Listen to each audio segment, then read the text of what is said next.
Halo, selamat siang Bu Malina. Selamat siang Pak Yoga.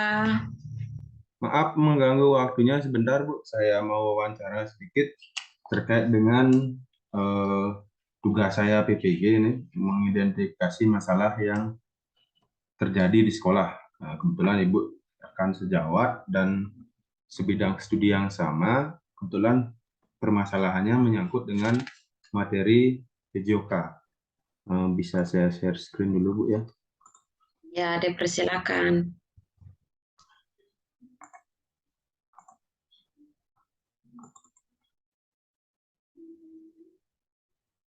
Nah, ini di yang kelima ya, materi terkait literasi, numerasi, advance material, miskonsepsi, dan HOTS. Nah, dari yang pertama ini, literasi numerasi, seperti yang Ibu ketahui, peserta didik hanya berpatokan pada buku atau sumber belajar yang disediakan oleh sekolah. Itu masalah yang saya identifikasi, kemudian analisisnya, peserta didik kurang aktif dalam mencari sumber-sumber belajar yang lain selain buku yang dibagikan oleh sekolah dengan jumlah buku yang terbatas tersebut. Jadi semua siswa kan tidak semua siswa yang dapat buku paket. Nah, berangkat dari permasalahan ini, kira-kira eksplorasi permasalahan ini apa ya? Sumber Eh, permasalahannya apa kira-kira? Ya, menurut analisa Oh itu. ya, baik. Terima kasih. Jadi, kalau menurut saya, mungkin hal ini terjadi ya apalagi di kelas saya, termasuk di kelas saya juga. Ya, jadi siswa terkadang itu cenderung dia hanya berpatokan pada LKS atau buku paket yang ada di sekolah gitu. Entah itu bisa satu berdua atau bisa satu-satu, satu orang satu. Akan tetapi kan ilmu pengetahuan itu selalu berkembang. Nah, terkadang siswa itu istilahnya tidak mau menerima ilmu baru selain dari buku itu gitu. Jadi masih di sana termasuk kendalanya.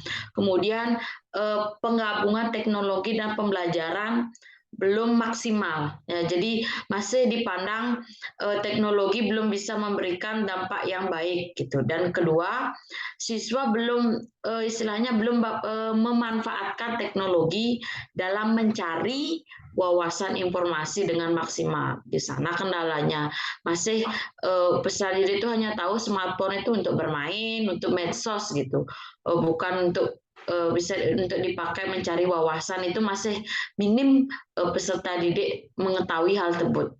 Mengetahui akan tetapi seperti tidak mau mencari hal itu. Iya, ya, enggan untuk mencari sumber-sumber belajar yang baru ya. Padahal Iya, masih. Padahal perubahan itu kekal ya, Bu ya. Kira-kira Iya. dari eksplorasi yang Ibu paparkan tadi itu analisisnya, analisis atau solusi dari permasalahan itu kira-kira menurut pandangan Ibu seperti apa dan bagaimana? Ya, jadi kalau ditanya untuk solusinya, salah satunya itu adalah merubah gitu atau mengganti istilahnya model pembelajaran. Ya, karena sekarang tuh zamannya sudah teknologi, jadi kita mengubah cara belajar kita. Yang di awal di sekolah belajar, di rumah yang tugasnya. Ya, sekarang diganti di rumah belajar dulu mereka atau membaca istilahnya materi yang kita berikan. Di sekolah kita membantu mempatenkan atau menajamkan lagi wawasan mereka gitu. Jadi kalau mungkin mereka tahu materi tapi tidak memahami, kita bantu di sekolah dengan pemahaman yang lebih tajam dan lebih singkat seperti itu. Oh, berarti selama di rumah itu kita bantu fasilitasi misalnya seperti memberikan eh, kerangkuman misalnya seperti file-file menyangkut dengan materi yang akan kita sampaikan keesokan harinya dan berupa video ketika kita sampai di sekolah anak-anak itu tidak kosong sudah ada bahan untuk kita diskusi untuk belajar ya itu Iya. ya berarti kita memberikan solusi mencari model pembelajaran yang baru dengan memanfaatkan teknologi agar siswa juga tidak terpatok pada satu sumber belajar, satu bahan ajar saja ya. Ya, terima kasih. Itu masalah yang pertama. Nah, terus yang kedua ini, Bu, terkait dengan miskonsepsi. Nah, seperti mungkin Ibu sering juga jumpai dan temui di sini identifikasi masalahnya, peserta didik tidak memahami istilah-istilah dalam pembelajaran PJS dengan baik. Kemudian analisis saya, peserta didik tidak mengetahui istilah-istilah lain dalam materi renang. Contoh, gaya bebas, sebut juga dengan crawl, gaya punggung, atau disebut juga dengan back roll, dan lain sebagainya. Kira-kira menurut analisa saya, Ibu juga jumpai atau tidak? Oh ya, baik. Ya, jadi kalau miskonsepsi ini pernah saya jumpai ya, terutama mungkin dalam pembelajaran passing. Terkadang siswa tuh hanya tahu di passing hanya untuk di sepak bola, ada juga yang hanya tahu untuk di volley gitu. Jadi masih di sana tuh mereka tuh karena awalannya sama, kata awalan itu sama, mereka berpikir gerakannya pun sama ya, padahal itu sesuatu yang sangat berbeda, jauh berbeda ya. Kalau dari penyebabnya mungkin bisa dibilang karena kita sebagai guru olahraga kan, ruang belajar kita itu adalah alam ya, jadi tidak di dalam kelas khusus, jadi kita benar di alam, jadi kita tidak bisa memungkiri seperti ada sepeda motor lewat, kemudian ada orang yang bersuara keras, itu mengganggu konsentrasi siswa untuk fokus ke kita. Oh, berarti Ya, jadi belajar ya. fokus mereka tuh pecah. Iya. Itu yang mungkin penyebabnya ya. Jadi lingkungan tersebut karena terlalu ramai, karena kita dengan alam yang tidak bisa kita istilahnya kendalikan suasananya tuh, siswa cenderung mungkin tidak fokus dengan apa yang kita bilang gitu. Ya, mungkin Kemudian mungkin kalau ditanya untuk sebagai alternatif pemecahannya, mungkin kita bisa berikan istilahnya kuis kilat gitu. Menurut kalian ini apa gitu? Nah, ketika seandainya ketemu dengan orang yang miskomunikasi, langsung kita luruskan. Ya, jadi kalau ada yang sudah benar-benar memahami, kita berikan acungan jempol. Kemudian yang masih belum paham atau belum sesuai dengan yang sebenarnya, kita luruskan. Jadi benar-benar mereka tahu penekanannya itu di sini gitu. Seperti biar itu, biar Mbak Yoga. miskonsepsi itu tidak lalu terjadi, Bu, ya. Iya, Baik, harus. itu kira-kira dari miskonsepsi.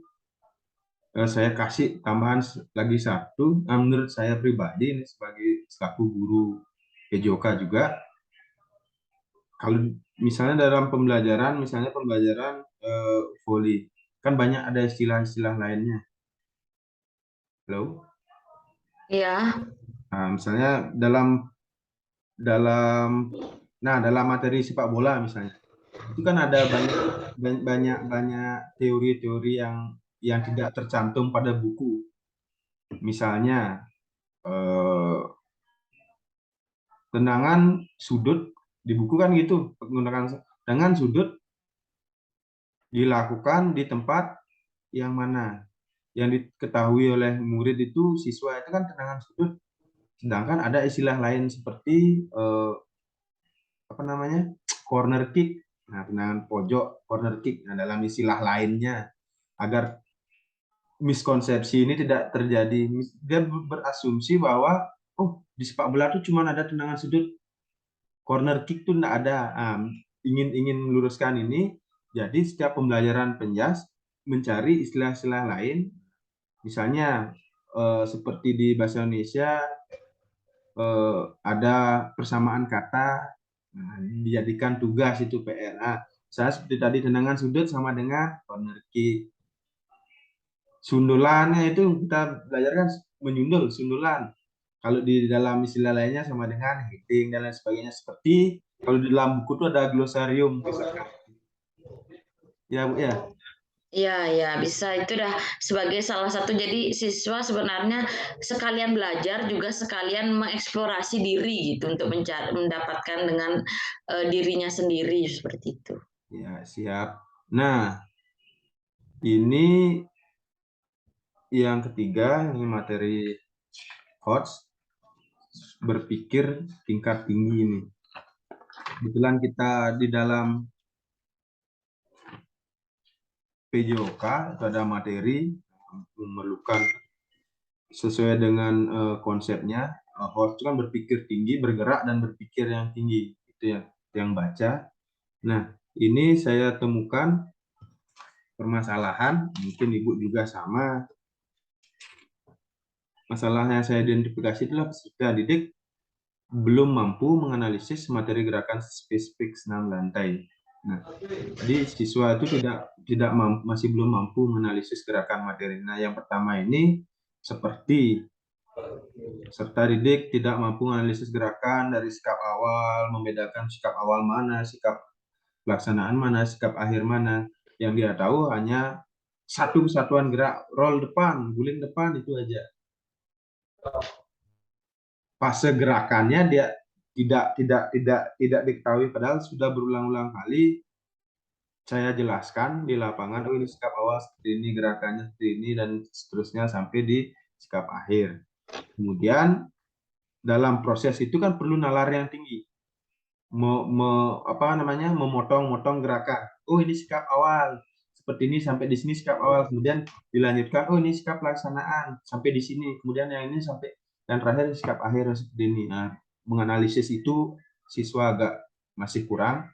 Kemudian yang kedua, analisis identifikasi masalahnya.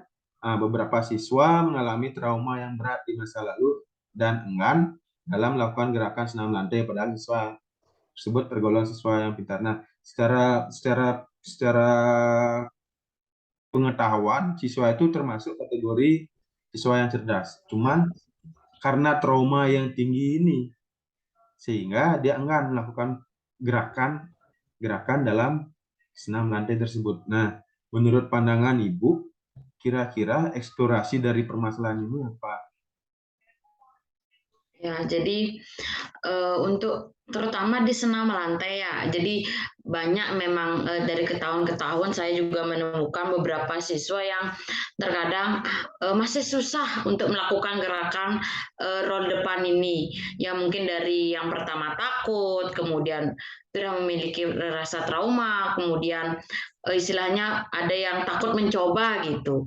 Masih di sana ruang lingkupnya itu kalau bisa dibilang penyebab kenapa siswa tuh, salah satu penyebab siswa tidak mau melakukan roll depan ini ya. Dan juga mungkin mereka hanya tahu roll depan itu ya seperti berguling saja, jadi tidak ada sikap awal, sikap pelaksanaan, sikap akhir. Ya cuma hanya mereka tuh taunya roll depan ya berguling gitu.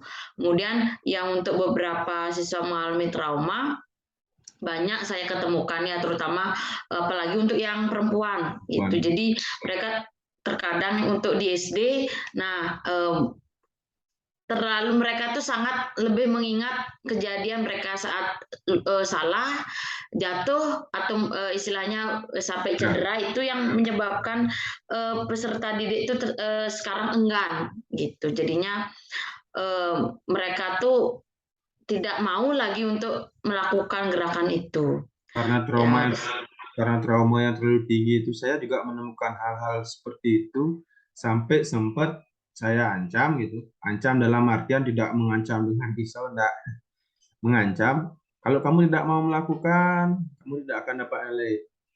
Malah siswa itu dengan percaya diri, lebih baik saya tidak dapat nilai daripada saya melakukan hal ini. Kalau itu saya biarkan, sudah pasti kan yang lain ikut semuanya seperti itu. Jadi saya berikan